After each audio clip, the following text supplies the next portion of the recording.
Hi everyone, welcome to our webinar today. The topic for today's webinar is how solar knowledge spreads, who learns what, from whom, and how. Today's webinar is presented by the Clean Energy States Alliance, also known as CESA, and we have a number of excellent guest speakers with us on the line today. Before I pass it over to them, I'd like to go over a few quick housekeeping notes. All of our attendees for this webinar are in listen-only mode. You have a couple of options to join the audio portion of this webinar. You can call in using a telephone, or you can use your computer mic and speakers to connect. If you'd like to minimize your webinar console so that you can view the presentation full screen, you can click on the little orange arrow that you see circled here. You can also use that arrow to expand the webinar console. A very important note, we ask that you please submit your questions and your comments throughout the webinar by typing them into the questions box on the webinar console and hitting send. We will get to as many questions as we can. We're going to save about 15-20 minutes or so at the end of our presentations for a Q&A with the audience. To make sure that we get to your questions, type them in when you think of them. Don't wait until the very end, but of course you can type your questions in at the end too. A final note, this webinar is being recorded. We will send you an email probably this afternoon, maybe tomorrow at the latest, with a link to the webinar recording, and we'll also send you a PDF of the slides. And we'll also be posting all of these materials on CESA's website at cesa.org/webinars. So with that, I would like to pass it over to our host for today's webinar. That is Nate Hausman. Nate is a project director here at the Clean Energy States Alliance, and he is going to get us started. Nate? Thanks, Sam. Yeah, sure enough, I am a project director at the Clean Energy States Alliance, or CESA.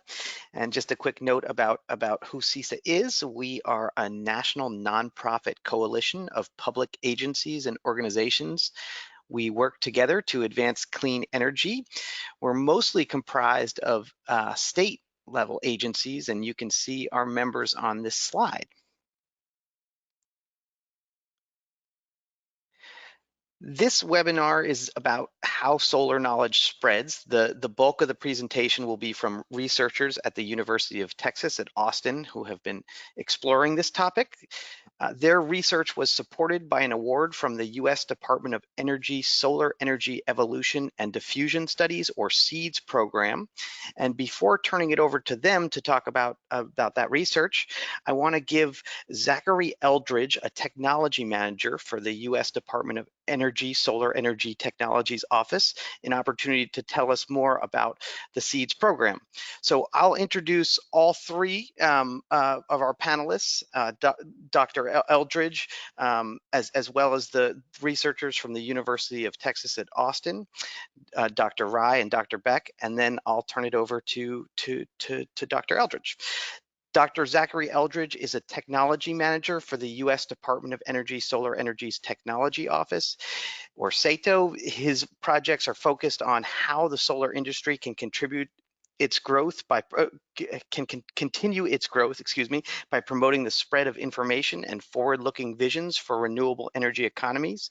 Prior to joining SATO, Dr. Eldridge was a PhD student and a researcher at the University of Maryland Joint Quantum Institute. There, he studied quantum information, quantum computing, and atomic physics. During his PhD, he was awarded a fellowship by the ARCS Foundation of Metropolitan Washington, and prior to his PhD, he attended the University of Oklahoma, where he received a BS in physics and a BA in mathematics. Dr. Varun Rai is an associate professor at the LBJ School of Public Affairs in the Department of Mechanical Engineering at the University of Texas at Austin, where he directs the Energy Systems Transformation Research Group. His interdisciplinary research focuses on studying how the interactions between the underlying social, behavioral, economic, technological, and institutional components of the energy system impact the diffusion of energy technologies.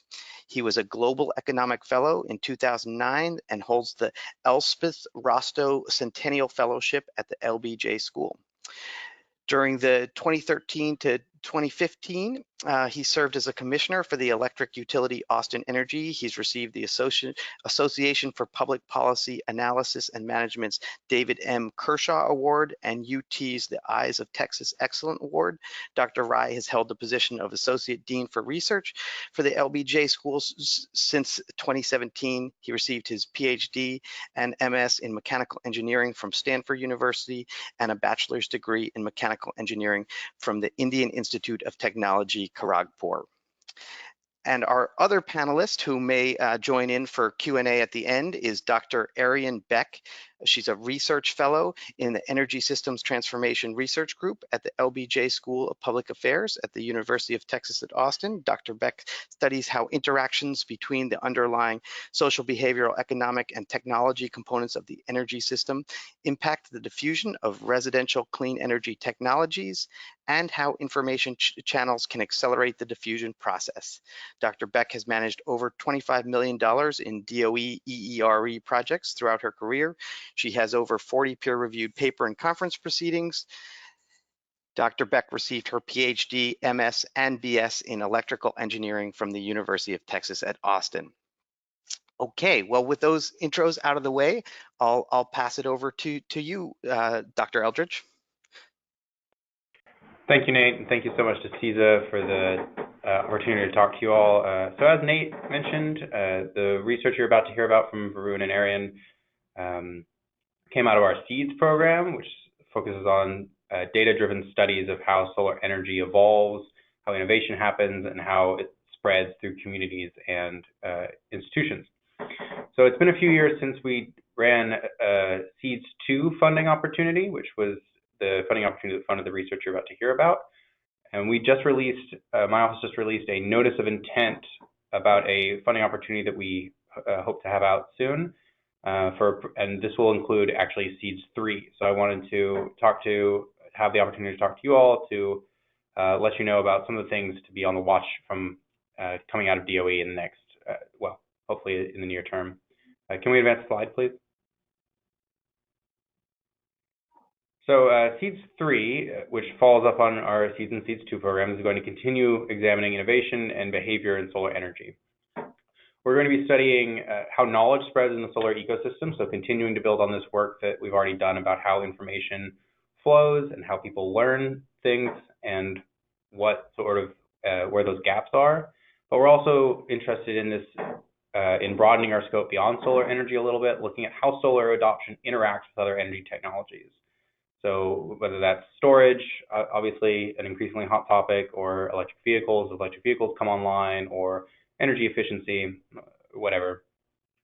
We're just increasingly recognizing that these questions about solar energy can't just be questions about solar energy anymore, and that we need to start building out into looking at the entire energy system. So our goal throughout all of this is to reduce these non-hardware soft costs of solar energy by efficient knowledge dissemination, making sure that people know the things they need to know to make the decisions they need to make to build out these technologies.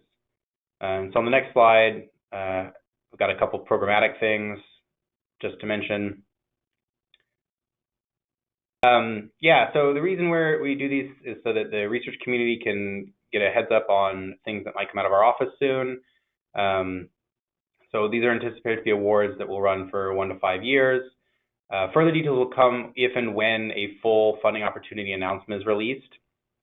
So if this sounds like something that you'd be interested in working on, or an opportunity that you'd be interested in participating, we could, you can go to our website, which is down here at the bottom of the slides, energy.gov/solaroffice. You'll find the full notice of intent, which contains a lot of information on computer systems and other kinds of registration you might want to complete in advance so that you can be alerted about this opportunity if it does indeed come out in full, and be ready to make that application. But all this information so far is subject to change. We have not yet actually released the funding opportunity. So I really just wanted to point at that. Again, I appreciate CESA making the time for me to tell you all about this, and I'm excited for you all to hear about Varun's research because it's very cool. Great. Varun, we'll turn it over to you. Take it away.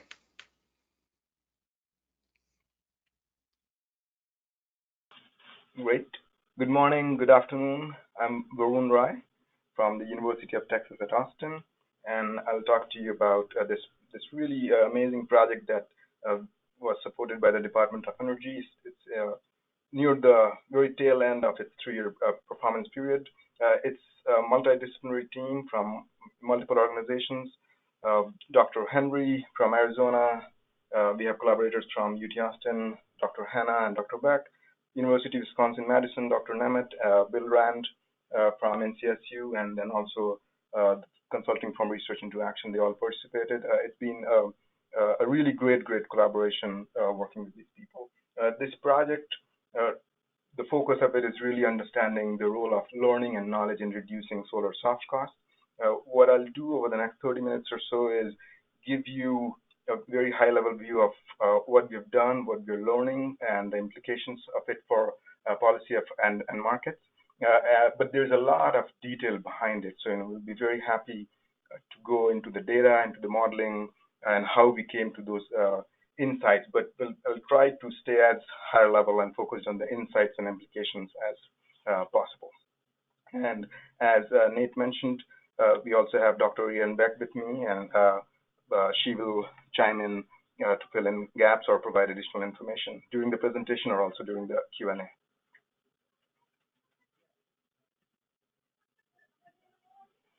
So the next two slides is very familiar, should be very familiar to this audience, but they do provide some very important context for the work. Solar, we all know, it's been a phenomenal growth story, huge investments ongoing and cumulatively, but also huge impact on the economy in terms of the number of people employed and working in this industry. It is becoming very significant also in terms of the generation capacity, and has been over the last several years the topmost in terms of new electricity generation capacity.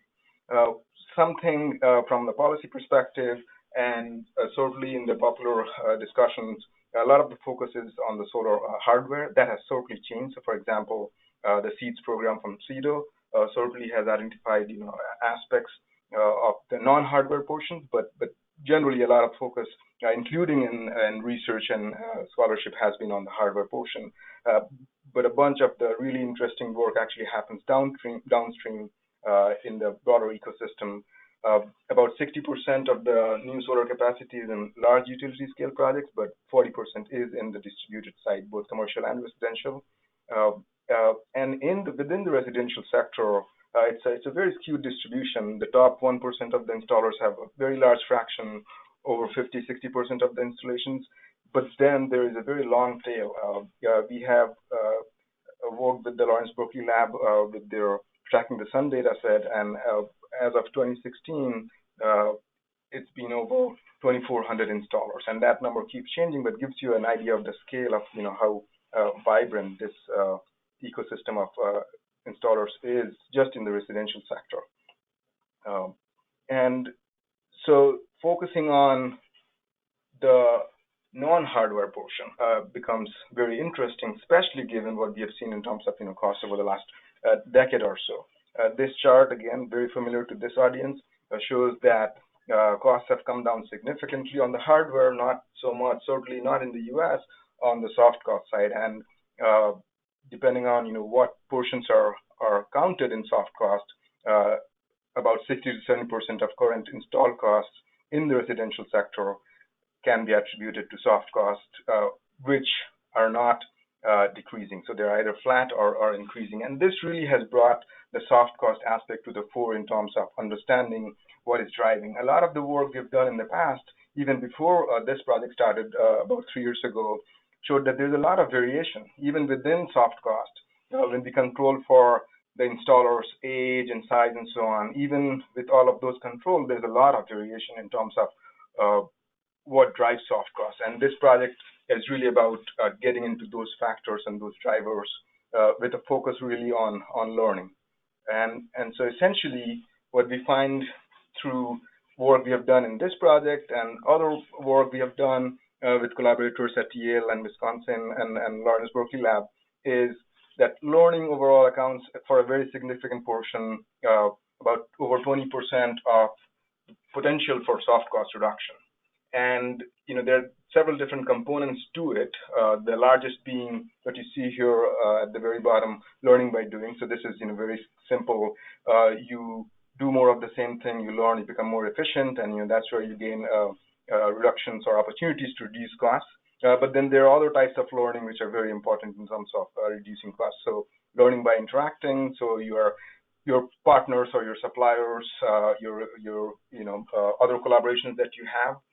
Those are also important. And then finally, if you are engaged in innovation within the firm, so if you are innovating in terms of new products or even new processes, those also do matter. This is just to set the stage to say that we know from a lot of quantitative modeling as part of this project and other work that learning is very important, and that's why we chose to do a deeper dive into the processes that go into enabling that learning and in a way that is linked to reductions in soft cost. Something I would mention, many of you might be wondering if learning contributes only 21%, what is happening to the remaining 80%? A majority of that is attributed or attributable to system size. So scale is very important even for residential systems. About 68% of the variation in soft cost reductions can be attributed just to system cost. And then a third important driver, which comes after learning. So learning is the second biggest component.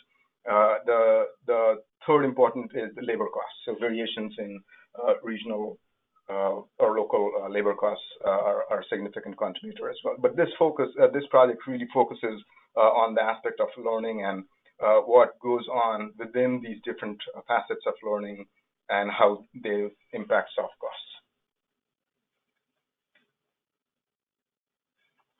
So this is another way of saying what we're doing in the project. Essentially, we have looked at who is learning what, what type of knowledge is being acquired, from whom, who are the people, who are installers learning from, and through what mechanisms, right? So that's basically the study of or the focus of this study. And this is some academic language, but this is very important also from a scholarly perspective, because this shows up this aspect of learning and how what one actor or what one installer or one firm is able to learn, how that then gets transferred to other actors in the system, which is known in the academic circles as knowledge spillovers. It's known as very, very important, and is central to a lot of justification for policy support that is given, not just in solar, but any industry. So to the extent knowledge spillovers happen, that is more of a push for or justification for providing policy support. So there's a lot of importance in studying this from that perspective as well. This has been studied certainly for other markets, but only very recently in the case of solar. And there are only very few studies that really take a deeper look at this project. And with the support of the Department of Energy, we had that great opportunity to really dig a little bit deeper into this. So the first order of business when we started 3 years ago was we want to study soft costs and what drives soft cost reductions. So what are these soft costs? We went about looking in the literature, both the academic literature, but then also the analyst as well as the consulting literature. There was huge variation. So this is a topic I'll come back towards the very end as well.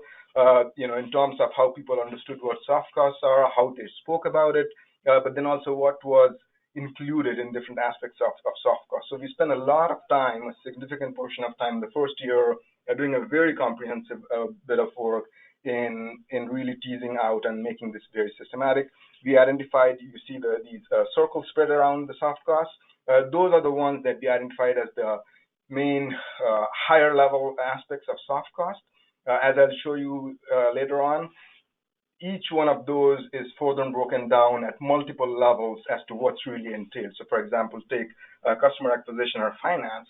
We go for each one of those circles, we go 2 or 3 levels down in terms of really getting down to the details of very different aspects, trying to be very comprehensive. Not all of that is relevant to every single firm, but everything that is relevant for everybody is essentially has been captured through this effort.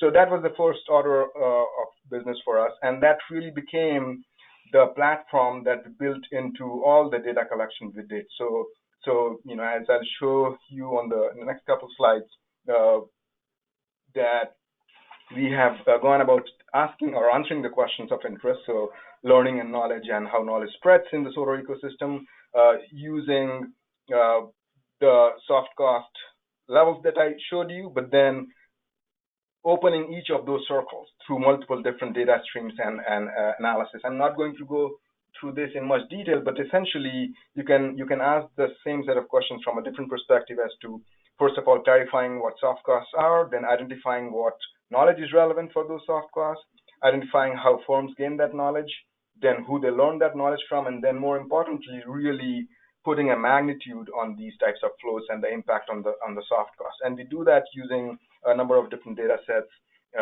And I'm not going to present to you any particular model or any particular data, but rather this is much more a synthesis of a number of different models, number of different data sets that are leading to consistent outcomes and insights across all these data and modeling efforts. So we had archival data we collected from a variety of sources. We did installer very deep dive installer case studies, 8 of them. We had complementary firm case studies, so with software providers, industry groups, distributors. We did a survey of solar installers. We got about 50 responses, but these were very deep dive surveys. Each of them took about 45 minutes or so to complete, and they were completed by executives, typically at an executive level person from each of those firms.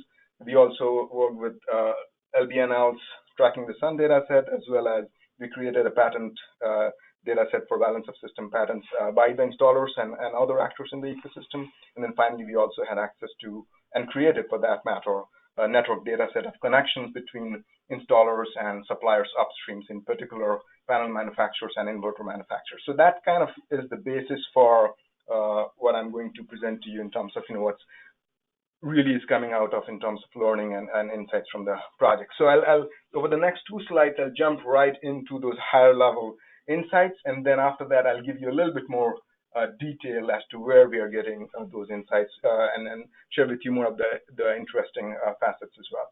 So,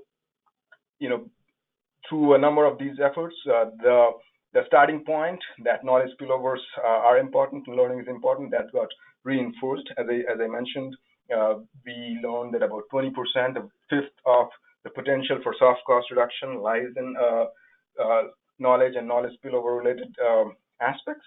And within that, there are multiple different mechanisms. So learning by doing, learning by searching, which is innovation activity that goes on within the firms, as well as learning by interacting. So upstream, in particular, upstream relationship with your panel manufacturer or inverter manufacturer. So that got reinforced. And that suggests that knowledge is a strategic asset, but as I'll present to you, it turns out that the successful pathways of how do you go about getting that knowledge are actually complex and non-trivial. So it's not, there is a template as to how one could go about it, but it is very complex, and it's not obvious that every single firm, in particular, the smaller firms, of which there are many, of the 2,400 that I mentioned to you, that can really go about doing that. And that really is a very important point for program designers, for actors in the ecosystem that really care about creating markets and creating opportunities where a number of different installers can prosper and have a vibrant ecosystem, because it suggests that there is need for mechanisms and there is need for avenues through which the needs of a number of these firms can be supported. So I'll come back to that point later on. Something that came out extremely importantly is the need for standardization. And in all sorts of standardization, I'll have more detail for you in a few minutes, but essentially all the way from definitions of soft costs, but then also business processes and strategies and how they impact cost of financing, cost of software design, even beyond what we already understand in terms of permitting and inspection and so on. So standardization came out as extremely important. In fact, I really believe that if in the US, the industry in the distributed sector of distributed solar really has to bring soft costs down. Standardization and ways of going about doing that systematically that scales across the country is going to be the single most important factor. So we'll share more with you on that.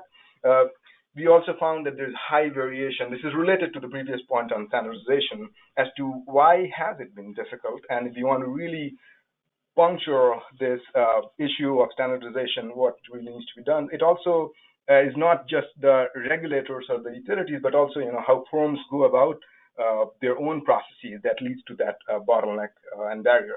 So there's huge variation that we find in terms of business practices and strategies when they go about acquiring, managing knowledge, but then how they use that to actually go about their installations and post-installation management of those projects, including maintenance and so on.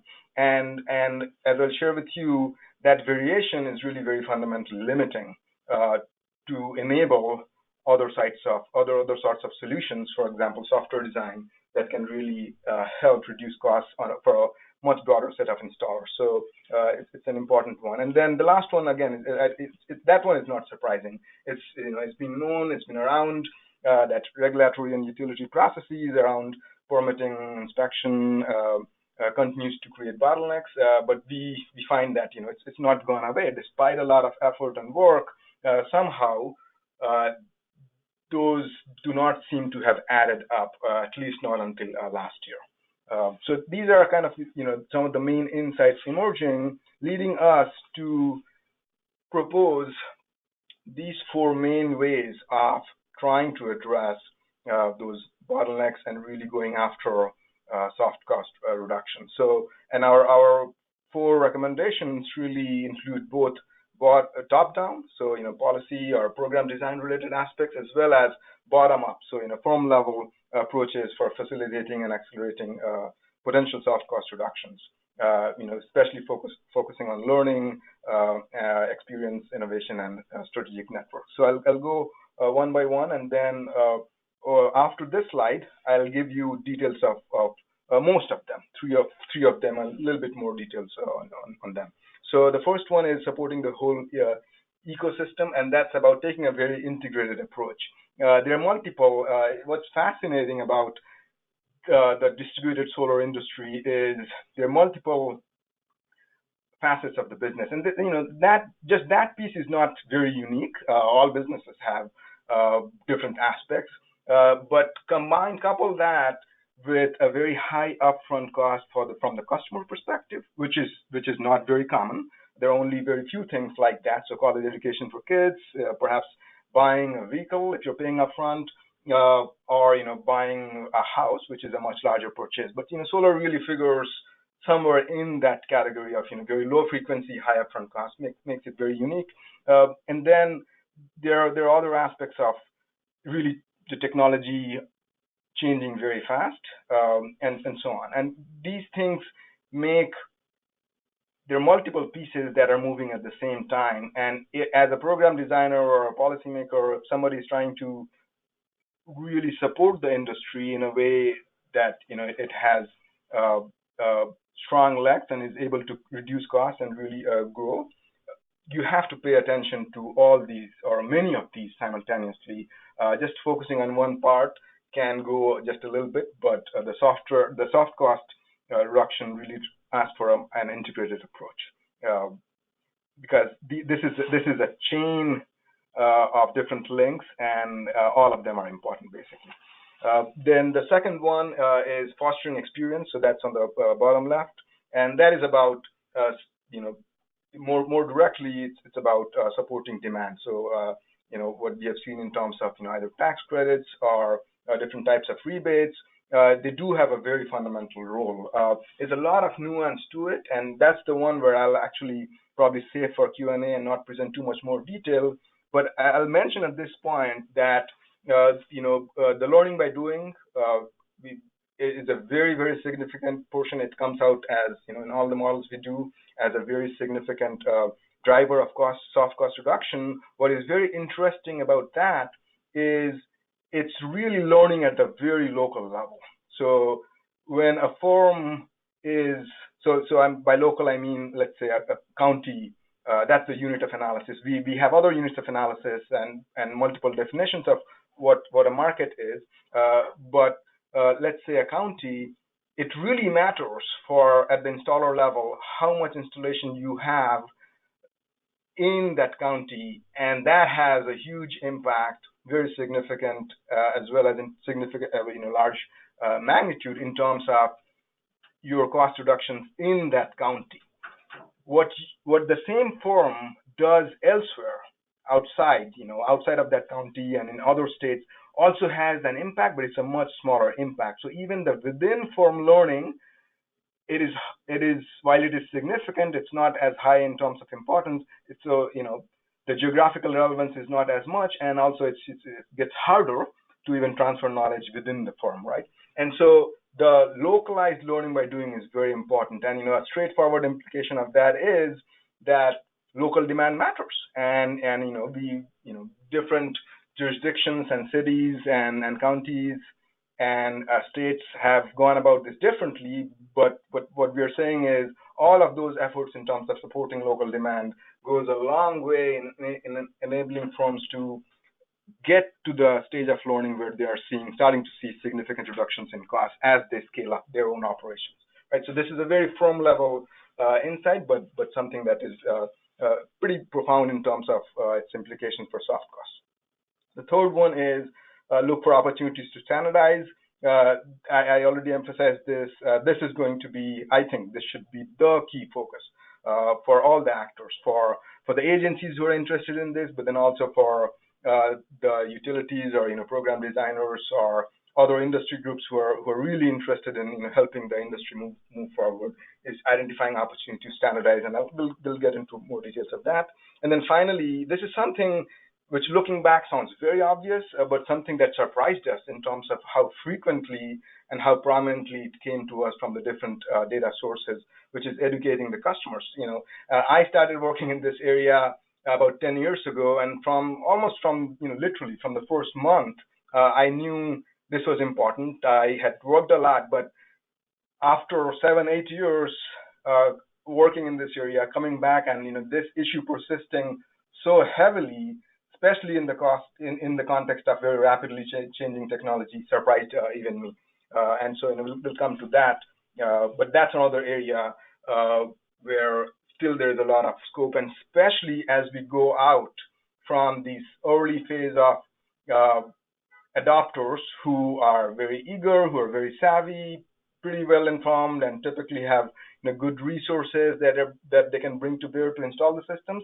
As we move towards more risk averse and mature parts of the market, this is going to be very important, right? So and they are imposing all sorts of costs for the installers, and there is a lot of scope for the non-installer actors in the ecosystem to really think strategically about that. Okay, so those were the high-level insights on the previous slide, and then the main recommendations in terms of what to do about reducing soft costs. And so the next few slides are essentially blowing up each of these, except for the foster the experience portion, to give you a little bit more detail as to what we are talking about and where these recommendations are coming from.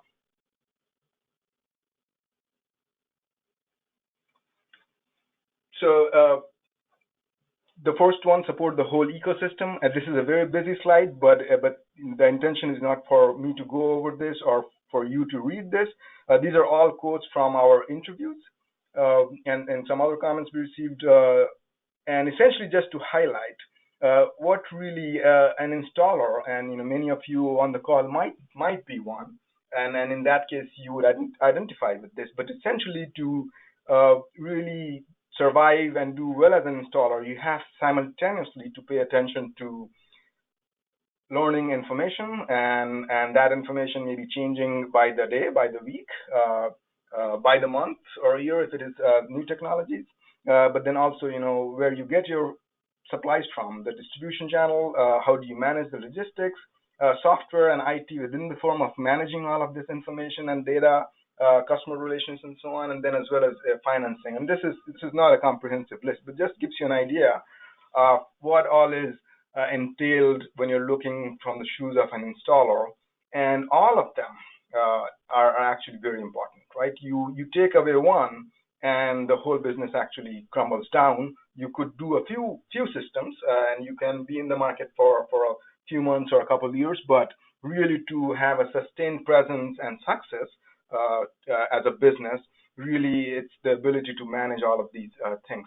It becomes especially challenging for smaller actors in the ecosystem, and that's where really taking a very integrated approach for other actors in the ecosystem. So again, the program designer or utilities or agencies who want to support this industry to help them move along, they really have to pay attention to this integrated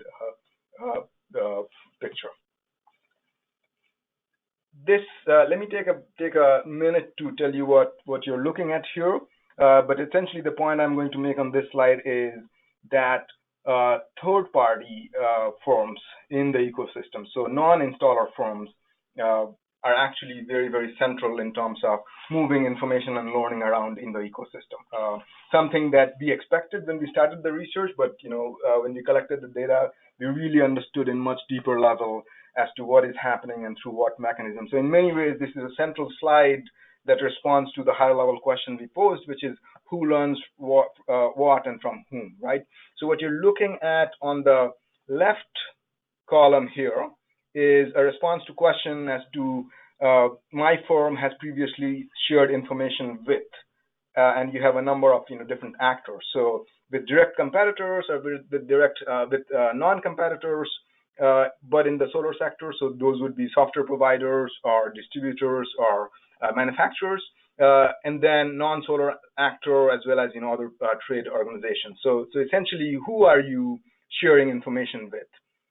On the right side, it is what type of information, right? So the categories there are customer acquisition, permitting, installation labor, design, finance, overhead, supply chain, and so on. So it really breaks down who are installers interacting with and on what, right? So for example, just looking at the right column, you can see visually that most of the information is actually being shared through interaction with non-competitors, and not as much. Only 20% of the installers are really interacting with direct competitors. Again, not a surprise, but it does have very, very interesting implications for going about understanding what needs to be done, given that we know that learning and knowledge spillovers are important, right? So and so that's one thing. The other thing to point out is even when things are being shared with direct competitors, if you look at there are items, for example, customer acquisition and finance and overhead. So these are categories where overall, even including direct competitors as well as non-competitors and so on, the overall frequency of exchange is actually not as high. So not much information is being shared along these dimensions, and in particular not with the direct competitors, and that's where the non-competitors becomes very important. So for example, take customer acquisition. Only about 10% of the interactions talk about customer acquisition, and most of them actually come through the non-competitors. And so essentially this suggests that for something that is very strategic, customer acquisition is known, certainly in the popular discussions as well as some higher level analysis, has presented this for several years now as to customer acquisition being a bottleneck. But for something that is that strategic, certainly very little interaction directly between the installers, because that's a strategic edge. And so certainly there is reservation in terms of sharing that directly. Yet other actors, so for example, financiers and distributors and so on, they do have more access to this information through their interaction with multiple installers. And in that case, they become really the collector, if you will, and then synthesizer, and then somehow turning that back, or being able to turn that back into the ecosystem in their other interactions or products, as well as codifying it in their products and services. So essentially, what we're seeing is you have a number of different channels of learning. So this is also something that we recognized early on. But now we are sure that given the complexity of the knowledge system, so soft cost is not just one thing. There are 10 different pieces to soft cost, and within each of those 10 pieces, you have 50 different pieces, and so there is no one actor that you can just interact with and get all of that, or no one employee that you can hire and you can get all of that. And so multiple different channels, actors become relevant when you really have to access all the pieces of the knowledge. So this is a hard problem, and again, if you think about the distribution of the installers, becomes an even harder problem for the smaller actors in the ecosystem. So something for the program designers and the agencies who are, or the industry groups who are working in this area to think about is really how can one even, it is unreasonable at some level to expect a lot more interaction between the direct competitors. It really gets to the core of competition and edge. At the same time, being able to move knowledge within the system and across the system is very important for lowering costs. And one key mechanism of doing that is through these non-competitors. So the distributors and those other actors. And so paying attention to creating those opportunities, providing those forums, and even for example, one forum, a small forum may only be able to access or go to just one conference or one trade show, or have or interact with just one distributor. Just thinking when designing interaction opportunities or when designing programs, think about the elements where these types of interactions could be facilitated with an eye of recognizing how important a role the non-competitors actually play. So these are other firms in the ecosystem who are providing different types of services and products, but they are not installers, right? So recognizing their role and trying to build that into the programs and the interactions that happen is centrally important.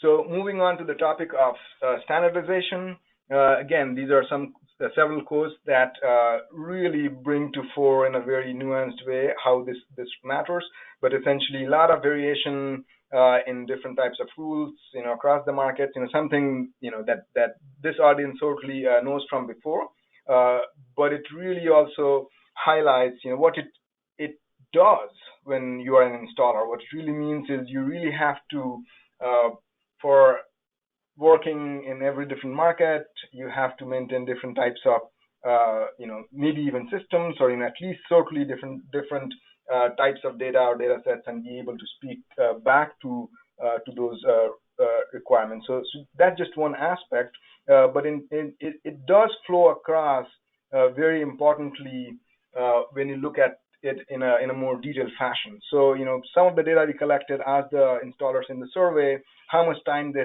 spend in preparation of the permitting as well as the inspection interconnection process. And what you're seeing is the distribution of labor hours that were reported. And overall, the average time that was reported by the 50 installers, roughly the 50 installers, was about 25 hours per system on PII application process, right? So that depending on who is doing this and what firm this is, that easily adds up to several hundred, up to potentially several $1,000s per system, and then that becomes very, very significant. Something that you're seeing here in particular is preparing the permit. That has that's a very broad range in terms of its distribution, and that highlights the variation of, so preparing the permit, it's all internal to the firm, and this basically highlights the variation in internal processes and practices in how firms go about preparing the permit. And there are other, for example, there is less of that same variation in some of the other pieces, right? And this aspect of there is opportunity to even cross-learn within the different firms in what those best practices are, and that's the reason why some industry groups who are very are collective of different installers who very cleverly are able to manage the reservations about sharing competitive knowledge. Once those can be managed in robust ways, there is a lot of opportunity for cross-learning even within the firms. So the other aspect here is that we found that in terms of the application approval process, there the days that it could take easily gets into several weeks, and often it can go beyond 30 days, and that becomes relevant not everywhere, but certainly where installers operate with the net 30-day provision, that the 30-day contract that they have with their distributors as a grace period for paying back on the equipment. So if approval times are longer than that, that really becomes an issue and starts interacting with the financing of the project, can really skyrocket the cost of those projects. So this is not several of the other things. This is not one of the new things that we are finding. This has been known,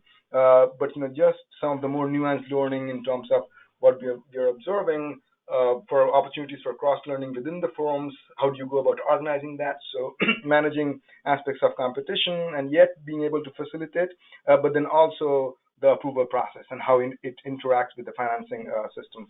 That really becomes and continues to be very relevant. This was one of the more interesting findings, I would say, in terms of how variation in business processes as well as variation in rules and requirements by different jurisdictions that impacts on creation of solutions that can reduce costs for a large set of installers. So this interaction really is very fundamental, and there's a lot of opportunity there. So software design can reduce soft costs because they can embed industry best practices. If you really go about using that software in a very systematic fashion, it can reinforce company standard practices as well as enable you to collect data in analyzable and actionable formats. So those are very obvious. That's why softwares are used everywhere. But there are some very important barriers to software solutions in the residential PV sector. So for the installation firms themselves, they spend often a lot of these firms spend a lot of time going about developing their own software, partly or even actually largely because the standard solutions out there either are not customizable or they have to be customized to really be able to speak back to the very nuanced rules and requirements at the local level. So either there's a lot of investment, in which case you just develop something and get embedded, but just it gets very expensive and time consuming to be able to keep up with it. And the second thing is, if you instead try to build on standard solutions out there, again you have to customize and build add-ons which may not be up to date or may not be compatible with newer versions of those systems, and then you lock yourself into the legacy system. So there are some, and the main reason why this happens is predominantly because of the variation in rules and regulations and the need to really customize how you're managing your data and how you are linking that to your other IT systems, be it your acquisition system or your sales channel or your post-sales management. And so that's a big challenge. On the software provider side, they're seeing just so many variations in terms of the business practices. They're seeing so many variations in terms of the market requirements or market details. It becomes too much, and so there are one of two strategies you can take. One is just focus on a few markets, and in that case you have fundamental limited market size. So again, how do you grow, how do you sustain, and so on. And second is you don't be as detailed and keep your software at a higher level of abstraction, in which case again the installers have to add those additional features and build-ons and so on. And so it becomes a feedback system of reinforcing that fundamentally providing cross-cutting software solutions becomes very, very hard because of the variations in business practices, but very importantly in the regulatory and on the utility side. And so this I think is something that is different and a whole different set of insight as against what has been known before, which continues to be important, as I shared earlier, in terms of permitting, inspection, and regulation. Rather, the impact or variation of those rules in what it means for the software systems and the potential to reduce cost. That's really, I think, a very, very important one and has to be addressed very well. So I have just 3 or 4 more slides. One of the things, so I highlighted earlier when we started, we took a deep look into what really soft costs are, what's entailed, and once we went about doing our interviews and collecting data from the survey, we really found, and especially in the interviews, we found that firms have very, very different notions of what soft costs are. Certainly, this is anything, but there is a standard language. But then also there is huge gaps in terms of what really the firms are understanding, what's even entailed, and what it means is they are not able to systematically invest or go about in tracking, learning, internalizing those into their processes and going about systematically attacking soft costs, right? So either there is lack of recognition, but if there is, to the extent there is recognition of addressing these costs, the ability to do so is actually very, very limited. So we took the opportunity to develop a very detailed ontology. So essentially all the main circles that you saw earlier, the financing, customer acquisition, system design, and so on, we really broke all of that out in a very technically systematic fashion, a formal ontology of what all is entailed, and that is all open source. It's available for software firms or for installers and so on to work with it to see what's out there. But we have also thought about how that tool could actually be useful to different actors, including researchers, policymakers, and actors in the industry itself. And I'll just highlight a few in terms of how the ontology could be useful. This bullet here that talks about identification of barriers.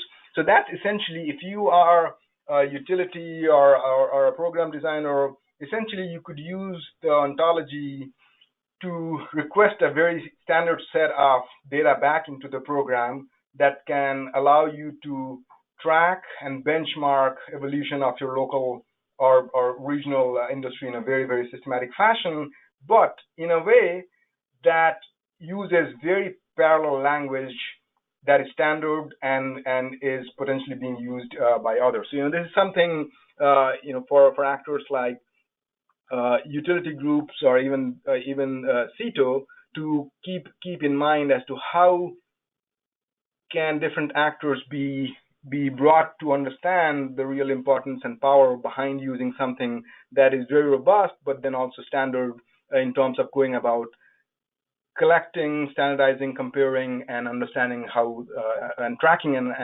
understanding the evolution of the system in very standard ways. So that's we think that's very could be very, very powerful. The second one here is it really gives a landscape view of flows within the solar ecosystem. So I mentioned earlier is paying a lot of attention to the non-installers, so the non-competitors in the ecosystem. And really this ontology really breaks it down in a very detailed fashion, who those are, how they interact with each other, so that folks who are interested in supporting the system and enabling those types of interactions with a view to bring down soft costs could actually go about doing that in a very systematic fashion and not just randomly. And then the other one I'll mention is really this can serve as a common vocabulary and translation layer for software solutions. So again, what is it? If different jurisdictions are using different language, it becomes hard. That is something I already had mentioned to you. But this could really become that standard where even different software solutions are using this ontology as the backbone. And if this could all be coordinated, that could really be very, very transformative in terms of bringing different parts of the ecosystem towards a more standard operational platform. And this is my last aspect that I'm going to present. So mentioned to you the customer acquisition, the customer education portion. This was really again very obvious, but surprising in terms of how often and how importantly it came came out, installers are spending a lot of time with customers to tell them what incentives are, what the different financing mechanisms are. Customers like to think about the pros and cons, and all the other aspects. But then also the post installation process. That's rarely do we pay attention to that. But if a lot of your sales channel is based off of referrals, which actually is for many of these installers, you have to pay attention to how to stewardship after you're installing, and those are not covered by the manufacturers. And so there is continued investments and costs for the installers even after the installation. And at the very end here, when you couple all of these with new technologies, so advanced inverters and certainly coupling with batteries and so on, the solution set and the information set and the complexity really explodes, and you have to go through all of that with the customers, and it really becomes very, very time consuming for the installer. So this aspect of customer education continues to be important, especially in a dynamic technology, finance, and regulatory environment. And this, again, for system players like different agencies, CETO and others, continues to be an area from our findings to be further investigated and solutions to be generated to support cross-cutting customer education. So there's some common, there will always be variability, but there are some common sets of information and solutions that can really help a broad swath of the installers, and that really needs to be done. I'll move directly to, I'll skip this part and then move to the last bullet here. It says all the previous priorities that we mentioned. So supporting the whole ecosystem, which is taking an integrated approach, fostering experience, so supporting local demand, as well as aspects of standardization. All of these previous solutions actually help reduce barriers to customer acquisition. So, for example, they all bring costs down, and that's great. If for example, if solar is very cheap, customers won't ask as much questions, right? And then simplifying the information customers need. So if things are standardized to the extent possible, not everything can be standardized, and there cannot be just one solution, but to the extent they can be standardized in terms of regulations and financing options and so on. Again, it reduces the complexity, it reduces the relevance of the relevant information set, and is better for the customers and interaction with the installers. And then finally, it also reduces the uncertainty that is associated. So with that, I'll leave you on this slide, which is the 4 main recommendations. Taking an integrated approach to support the full system, fostering experience, so that is through demand, and that is predominantly very, very important. And I will remind you that it is not demand en masse, but it really is demand at the local level, because local variation and local knowledge and local experience matter a lot to what you're able to do in terms of cost reductions within that geographically limited. Only part of that knowledge and learning ports to other geographies, even within the same firm. Opportunities to standardize, extremely important, and then customer education. I'll come back to this slide and just highlight to you that over the last 10 or so years, my group has really done a lot of work, and so this is a selection of those papers. If any of you are interested, please feel free to email me, and we'll be happy to send you copies of any of these papers. So with that, I'll go back to this slide, and that's the end of my presentation. Thank you, Varun. We're pretty close to the top of the hour here, but I think we'll bleed over for those that can stay on, just to make sure we get some questions in here. And so we have a question here about, were there different levels of cost standardization based on states? For example, does California have a higher level of standardization because of the size of the industry? And just sort of a follow on, I'm curious about different levels of, you mentioned the long tail and national installers, and whether or not those kinds of factors and the number of small scale installers has an impact on the soft cost picture. I'll invite Dr. Arian Beck also to chime in. I'll just say that, California approached this, not everything is, is perfect, but, there are aspects of approaching the transparency, openness, as well as the systematic and standardized approach towards, different forms and permitting and so on. I would say the impact it has had on the installer ecosystem, it's not because of the distribution of how large or big those installers are. Rather, it was upfront policy and program design and recognition very early up in the process that we want a big market and we want to be very careful with the resources we put in, and we want those resources to go a long way, and so we need to standardize. Otherwise, everything is going to be different, and it's all going to be a lot more expensive. So it was, just very, very smart policy and program design, which is obvious in many ways. But again, I think the real challenge is it is much more fundamental. I was thinking about this earlier. It's when we think about HOAs, when we think about neighborhoods and cities and how we want our environment to look around us, and how much lever we want as individuals and households on that environment, that comes with a choice, and the choice is we want more flexibility, and it really means then that the jurisdictional parameters will need to remain flexible, and that leads fundamentally to a variation in the system. And so it goes this aspect of standardization and permitting and so on is more fundamental, and so the solution really has to lie at the higher levels of jurisdiction, so state. And in California was really able to approach this at the state level, and some others have, and several others actually have not. Great. Dr. Beck, did you want to weigh in? No, I think Vern covered it.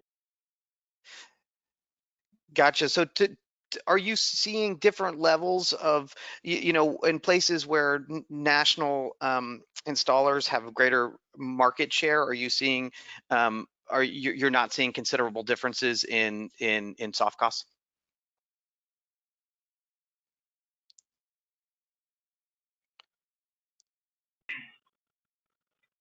So it's a difficult question, right? Typically, where you see the national installers, they are typically associated with larger markets. That's how they operate, and those larger markets have, on the average,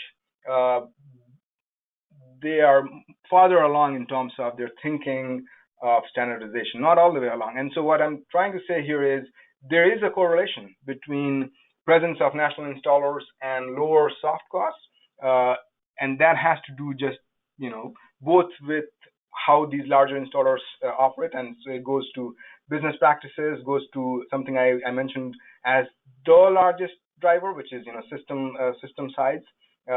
So if you can at the firm level go after designing solutions that are on the average larger systems, but then also the markets that they operate in are farther along. So there is a correlation, but why that happens, it has actually multiple reasons what may be driving that. Great, thanks. And perhaps we'll just take one more question before closing out here. A question about slide 11, and maybe we can go back to that, and the data points and the data you use to create the percentages shown on it. Yes, Nate, and what was the question? So the question is about the data that you used to generate this slide. Specifically, how many data points were used to create the percentages shown on this slide? Oh, great. So roughly 50. So these come from a survey of installers, and we had 47 responses. Great, thanks. Okay, well, I know we're over the hour mark, and so I think I'll just before turning it back over to Samantha, Varun, I'll just give you a chance to say any concluding remarks briefly, and then I'll pass it back to Sam for a closeout. Great. Thanks, Nate. I'll just say let's keep an eye on two very important things. Take an integrated approach. Anytime you're creating a program or thinking about supporting the industry, let's keep all the pieces on the table. So take an integrated approach. And the second piece is let's go after identifying what must be standardized and can be standardized, and go after that. Not everything can be, but a lot of things can be, and so we should go after that. Great. Well, thank you, Varun, and thanks also to our audience for the questions. And of course, you can always follow up with me or with Varun if you do have additional questions. With that, I'm going to pass it back to you, Samantha. Thanks, Nate, and thank you everybody for attending today. So we do have a number of upcoming webinars, and you can see those on your screen right now. You can learn more and register on our website at CESA.org/webinars. Sorry. Yeah, please visit our website to read more and register for those. And I hope we will see you at those. Thanks, everybody. Bye.